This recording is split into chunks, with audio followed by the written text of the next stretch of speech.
Iwachu TV, bonsoir et bienvenue dans cette édition de ce jeudi 22 octobre 2020. Au moment où Agnès Ndirubusa, Christine Kamikaze, Egide Harerimana et Terence Mozenzi, tous reporters d'Iwachu, viennent de passer une année à la prison de Bubanza, le directeur des publications de ce groupe de presse en appelle ce jeudi à la grâce présidentielle.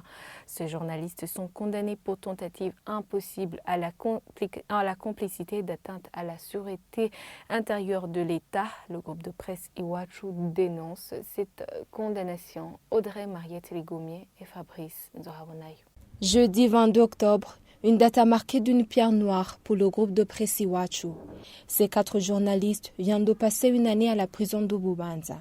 Pour ce triste anniversaire, des journalistes venus des autres médias sont venus réconforter leurs confrères et consoeurs du groupe de presse Iwachu. Ils se rassemblent tous dans la cour intérieure pour écouter la déclaration du jour. Elle porte sur une année d'emprisonnement d'Agnès Ndirubusa, Christine Kamikaze, Egide Harerimana et Terence Mozenzi, les 4 reporters du journal Iwachu, privés de liberté depuis le 22 octobre dernier. Leandro Sikuyavuga, directeur des publications de ce journal, déplore leur condamnation. Selon lui, les juges n'ont pas été à mesure de prouver leurs terribles accusations portées contre eux. Il demande leur libération immédiate.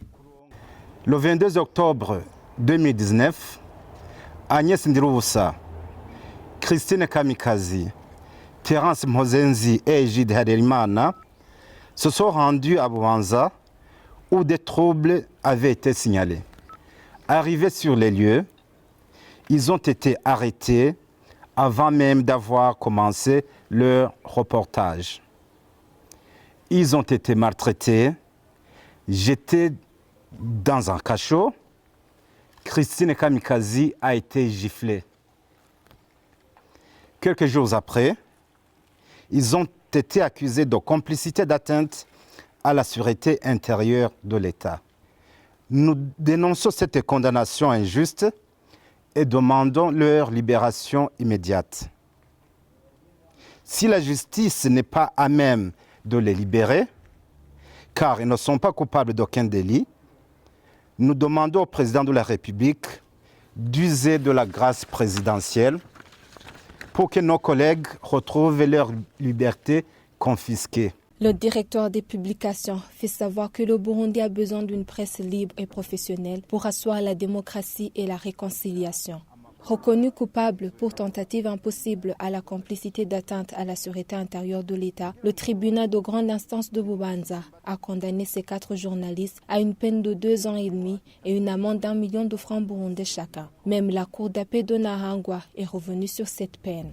Les 4 journalistes du groupe de presse Iwachu ont été arrêtés le 22 octobre de l'an dernier à Musigati, dans la province de Bubanza, où ils étaient partis faire un reportage sur les affrontements signalés dans une localité de cette commune. Plus tard dans l'après-midi, des représentants des pays de l'Union européenne ont effectué une visite de soutien au journal Iwachu. La délégation était constituée de l'ambassadeur de France, ambassadeur d'Allemagne, ambassadeur des Pays-Bas, le conseiller politique à l'Union européenne et le chargé d'affaires à l'ambassade de Belgique. Tous ont insisté sur l'importance de la liberté de presse. Ils ont pris les nouvelles de la situation des 4 journalistes en particulier et celle du groupe de presse Iwachu en général. Notre soutien individuel et le soutien de nos pays à la liberté d'expression et la liberté de la presse étant une des modalités essentielles de la liberté d'expression. Voilà. Oui, je m'associe à ce que dit l'ambassadeur de France. Donc j'étais 2 fois ou 3 fois déjà invité par votre rédaction où on a pu échanger sur le principe de la liberté de la presse et donc à quel point c'est important à nous dans notre pays aussi. Je crois aussi qu'on peut le réitérer aujourd'hui encore une fois. Et pour nous, comme on dit l'ambassadeur de la France et de l'Allemagne, pour nous aussi, la liberté de la presse essentielle est un élément essentiel de la démocratie. Les représentants de l'Union européenne aussi pour souscrire pleinement des valeurs démocratiques, la liberté de presse et les journalistes et le courage à tous les journalistes présents ici et de l'autre côté. Les journalistes locaux ainsi que certaines organisations internationales des droits de l'homme se disent attristés par cette année de l'emprisonnement des 4 journalistes du journal Iwachu. Tous demandent au président de la République d'user de son pouvoir et de les gracier. Selon ces derniers, cet emprisonnement a un impact négatif sur l'exercice du métier du journalisme au Burundi. On peut voir 4 journalistes emprisonnés dans le médium. Ça peut aussi inciter d'autres journalistes à avoir peur, à ne plus exercer en étant libre parce qu'ils craignant d'être aussi arrêtés. C'est une douleur pour nos collègues, une grande souffrance. Mais aussi, c'est une grande souffrance pour nous, leurs collègues, mais aussi pour leurs familles. Passer une année en prison, c'est trop. Et nous demandons avec insistance que le président de la République use de sa prérogative et puisse gracier nos collègues. La plupart des organisations de défense des droits de l'homme et de la liberté de la presse sont unanimes. Ils condamnent l'emprisonnement des 4 journalistes d'Iwachu. Pour Human Rights Watch, leur emprisonnement démontre que la justice est instrumentalisée au Burundi.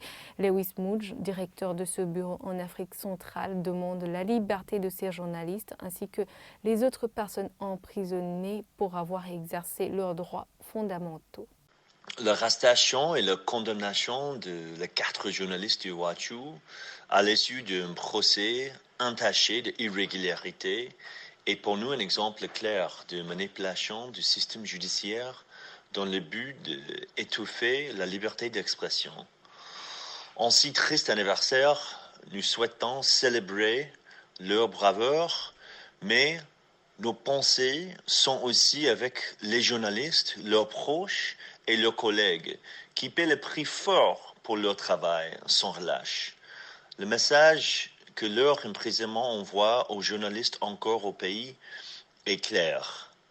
Traitez des sujets sensibles à votre propre risque.